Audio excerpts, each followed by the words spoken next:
మీకు placebo effect and nocebo effect అంటే ఏంటో తెలుసా?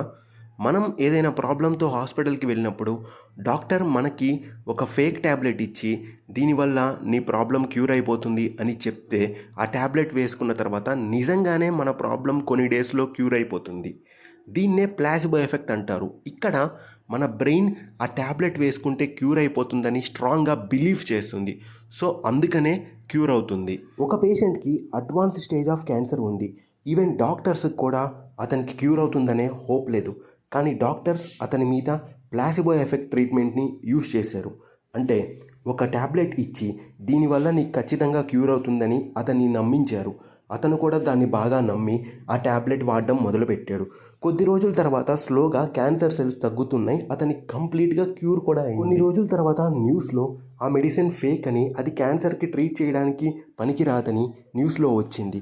సో, పేషెంట్ మళ్ళీ ఆ మెడిసిన్‌ని ఫేక్ అని గట్టిగా నమ్మాడు. కొన్ని మంత్స్ తర్వాత అతనికి మళ్ళీ క్యాన్సర్ అడ్వాన్స్ స్టేజ్ అయ్యి చనిపోయాడు.